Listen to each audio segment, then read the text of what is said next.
We are back with Locked On Syracuse. After a July hiatus, we make the return today talking about a man who could be Syracuse's best draft pick since Justin Pugh. That's the ceiling for this guy. He is receiving so much preseason hype, all ACC theoretical nods. Every time I open up Twitter, I'm seeing something about this man. It's an Orande Gadsden preview with an old friend of the pod. We are back on Locked On Syracuse. Let's get it going right now. You are Locked On Syracuse, your daily podcast on the Syracuse Orange, part of the Locked On Podcast Network, your team every day.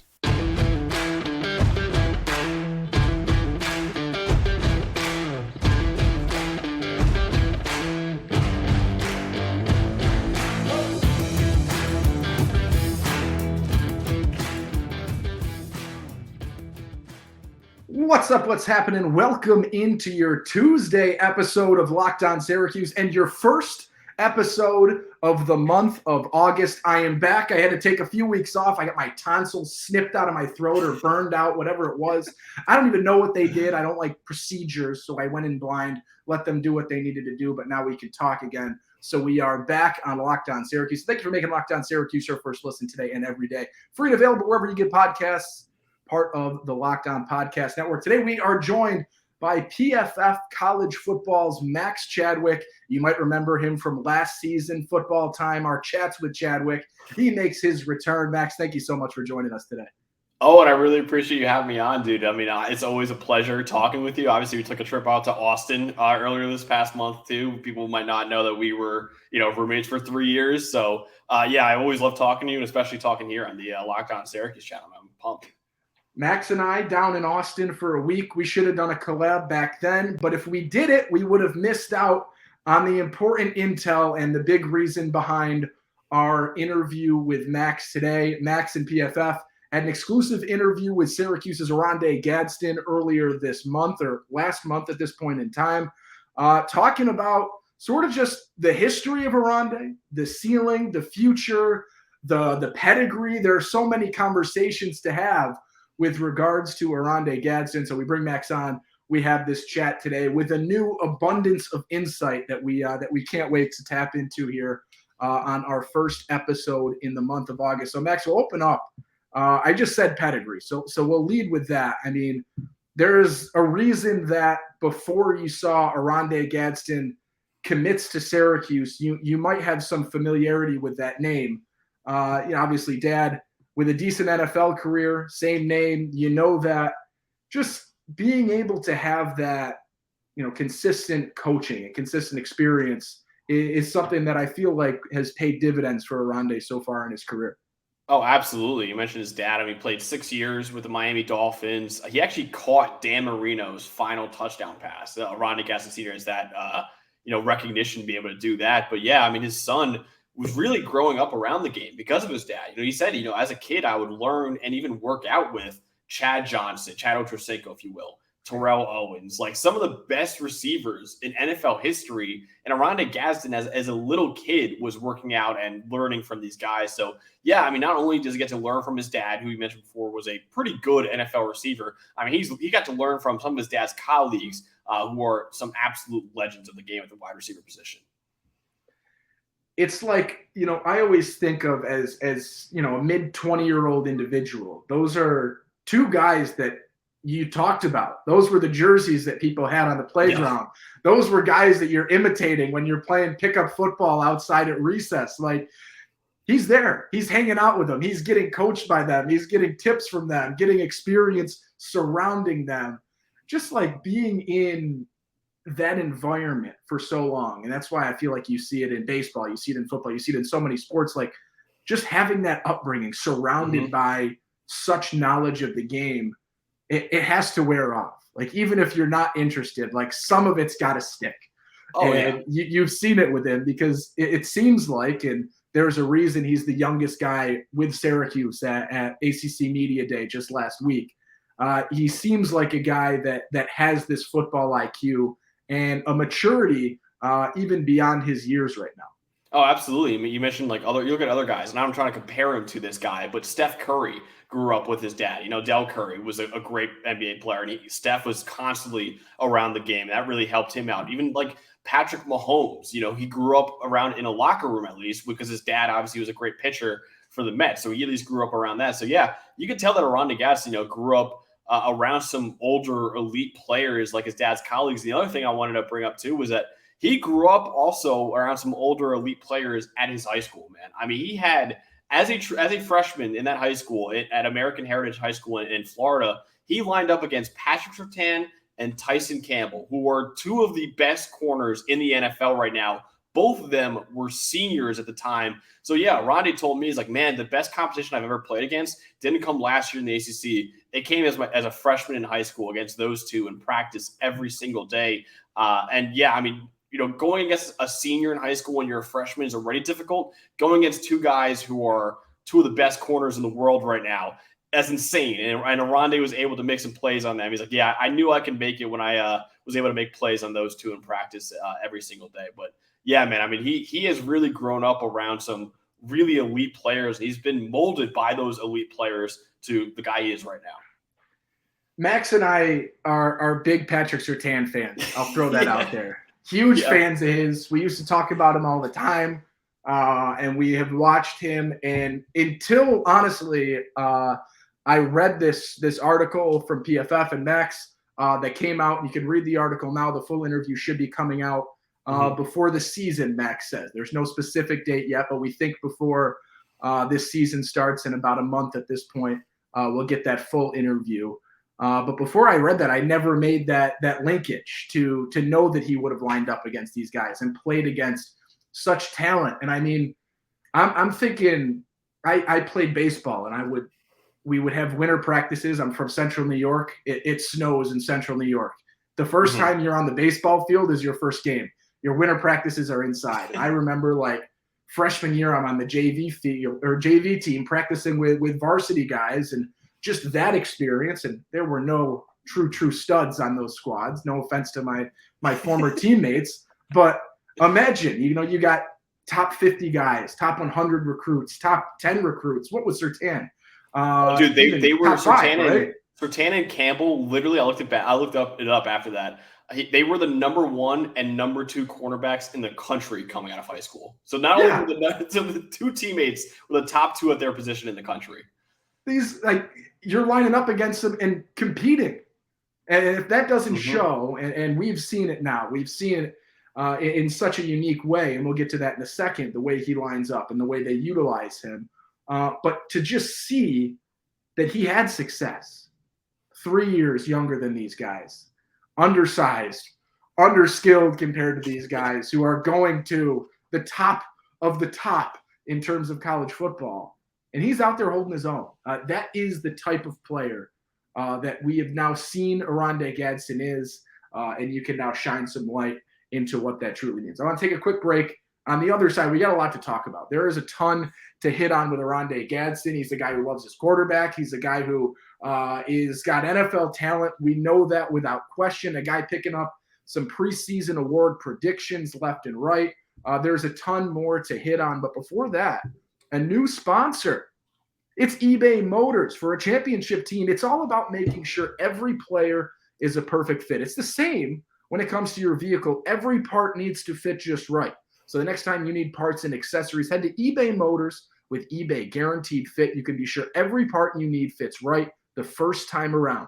Just add your ride to My Garage and then look for that green check mark to know that the part will fit or your money back. Because just like in sports, confidence is the name of the game when you shop on eBay Motors. And with over 122 million parts to choose from, you'll be back in the game in no time. After all, it's easy to bring home a win when the right parts are guaranteed. Get those right parts, the right fit, and the right prices on ebaymotors.com. Let's ride. eBay, guaranteed fit, available to U.S. customers. Eligible items only.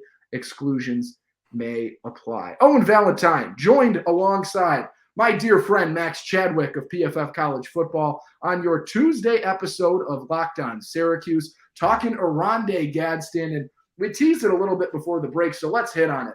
A little bit of news last week at ACC Media Day. You saw in Orande Gadsden's suit collar the I love my quarterback Max, you were talking with him and you brought it up a little bit. What do you have to say? I mean, these are two guys now. Syracuse, I believe I saw one of 16 teams with two guys on the Maxwell Award watch list, Orande Gadsden and Garrett Schrader. So they've got some sort of linkage in that capacity. But what did he have to say about this quarterback that he loves so dear to his heart?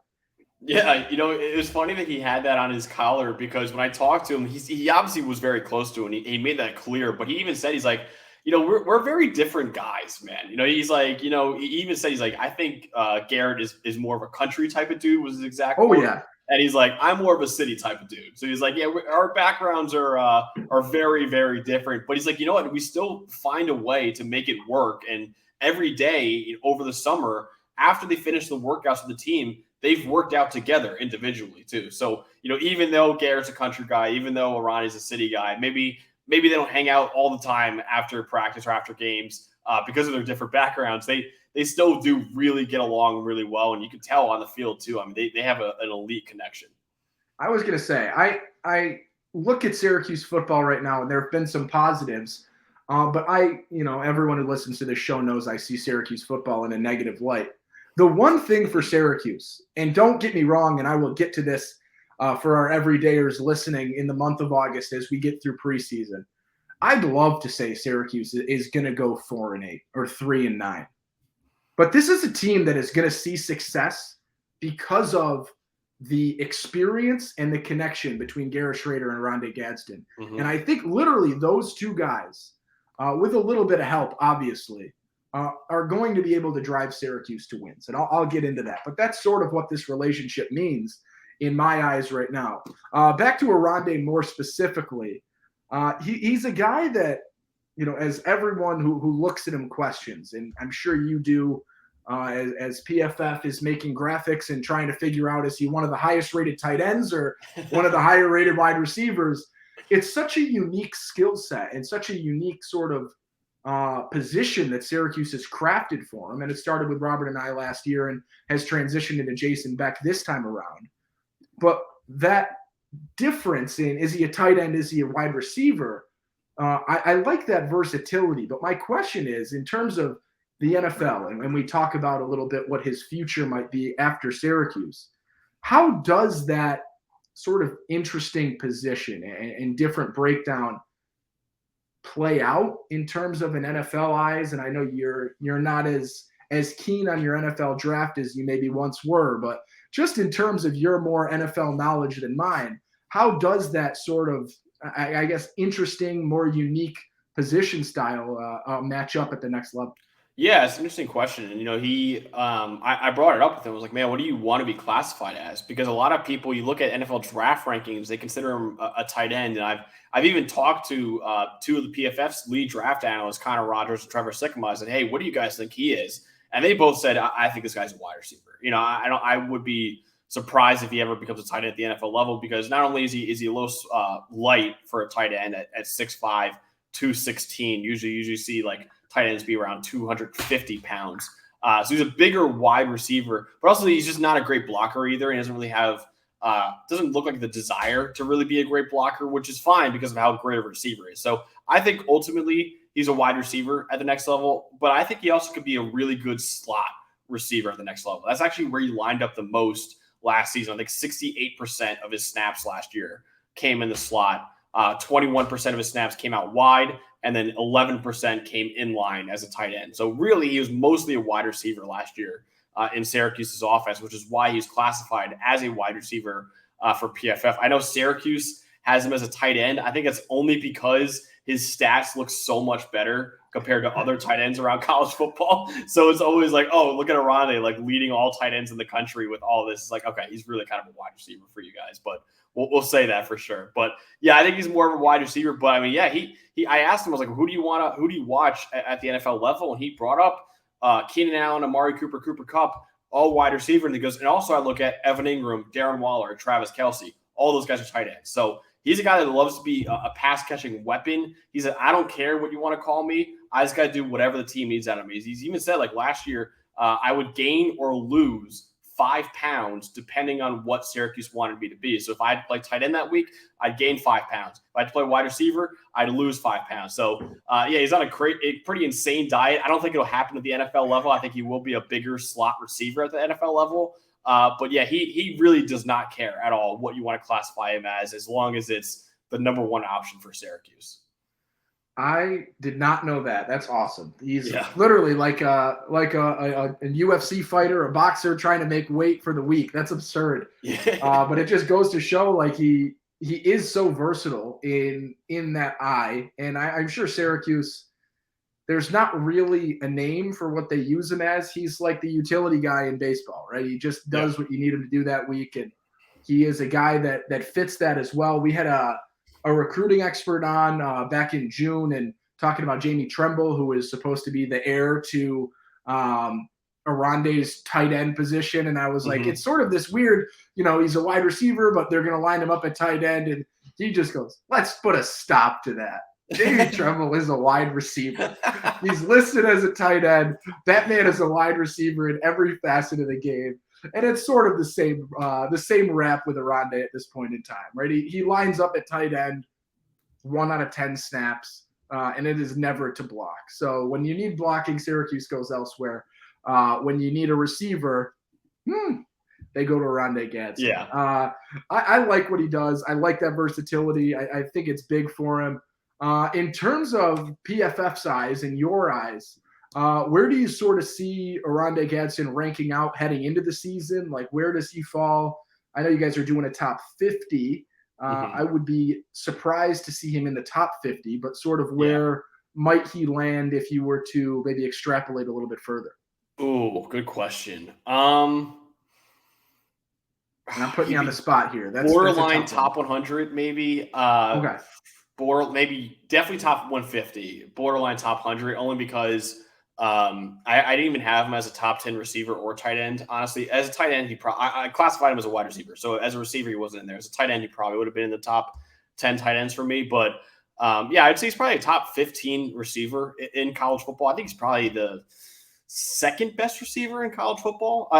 Second best receiver in the ACC. I should say that, not college football. I think he's not the second best receiver in college football. He's the second best receiver in the ACC, though. I think he's right behind Johnny Wilson from Florida State, who I think is a huge. He's another guy who blurs the line between receiver and tight end in a much different way, because that guy is a wide receiver, but he's 6'7", like 240 pounds. Like, this guy is huge. But yeah, I think Orande is probably he's a top 3 receiver in the ACC, which is why he was preseason first team all ACC for PFF. I think he's probably a top 150 player definitely in college football. And I think as an NFL draft prospect, he's probably borderline second round pick, but definitely a third round pick. So right now, I think he's definitely like a day 2 pick for Syracuse in the NFL draft right now, I would say.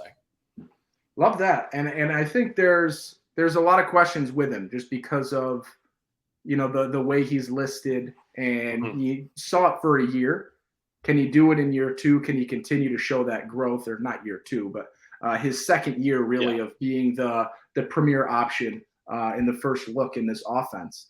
And it'll be interesting to see what he does in an offense where, you lose Sean Tucker, and yes, you've got a solid running back there, but you're not going to be as run heavy in terms of a guy with NFL looks immediately. And if you remember last season, Sean Tucker was projected much higher than he ended up being as UDFA. But it'll be interesting to see if you can see that growth from him in year 2 of being that first option, because I think that can drive him up maybe into middle, early second, late first if he really, really does something crazy. But at the same time, I think he's in such a versatile spot where you could also see that fall if the production doesn't rise to a level where you want it to be and where you need it to be. So he's got, I'd say the ball's in his hands in terms of where he ends up in that regard. The interview that you had with him, the chats with him, what was something that stood out to you in terms of Orande, in terms of an answer, something about him, just what sort of jumped off the page for you? So I hate to break this to Syracuse fans right now, but this guy is planning on this being his last year at Syracuse. He very much. I hope so. he did mention. I said, because if you look on his Twitter, his header on his Twitter is the NFL draft stage. So I asked him about that. I said, man, why is that your header, knowing what the answer would be? And he goes, yeah, I've had that since high school. It's somewhere I want to be, somewhere I've always wanted to go. The draft's in Detroit this year. I want to go up there, shake Roger Goodell's hand, get my own jersey, be a first-round pick. And I asked him, I was like, so you mentioned the draft in Detroit. Does that mean that you're planning on this being your last year? And he goes, yeah, if I have the year I want to have, this is my last year at Syracuse, which I'm sure every Syracuse fan would take that. I'm sure they don't want a bad year he said, if I don't have the year I have, I always have 2 years where I can go back for another year. But he's like, I'm planning on this being my last year. So I'm sure Syracuse fans will love that, for him to go absolutely nuts this year, be a first-round pick, and I'm sure they would sacrifice that extra year they could have with him just to have a monster year from him this year. But, yeah, I love talking to him about that because I saw that on his Twitter. I was like, I got to ask him about that. And, yeah, that guy is solely focused right now on becoming an NFL receiver after this upcoming season. Yeah, I mean, you see Orande Gadsden come in this year, and maybe he has 1,200 yards, 12 touchdowns, 1,200 yards, 8 to 10 touchdowns. I think you're like, all right, you had a good year. Thank you. Can't wait to see what you do next. Right? No one wants him to have the year that would, the year that he would need to have to come back. I don't think anyone wants to witness that. I don't think anyone wants to be a part of that. So you'll be like, Orande, do your thing, get your 1,000 receiving yards, and score double-digit touchdowns if you can, and we'll say farewell. We'll let you take a lap on the Dino Babers senior day where everyone takes a lap, and you get to say adios, and we have a great time watching you at the next level. I don't think anyone, and if you are in that boot, what's wrong with you? Genuinely, right? Figure it out. I'm as negative of a Syracuse football fan as you can be, and I'm on the right page with that, right? No one wants this to happen, and that's where the confusion comes. I'm going to defend myself with you here, Max. All right? I don't want Syracuse to lose, okay? I don't want them to lose ever, but that doesn't mean I'm not angry with them or that I don't think certain coaches should do their thing or be as prominent as they are. It's a big year. We got some eyes on that in terms of job security. It's the big year for the future of Syracuse football. We'll get to that. Oh, I don't know. 1 week from now, 2 weeks from now, 3 weeks from now, every episode for the rest of the season. Who knows? Orande Gadsden, I love what he's got. I love where he can be. I can't wait to see your metrics. I love checking out where Orande falls. I love seeing where you classify him every week. I'm going to ask, inside baseball here.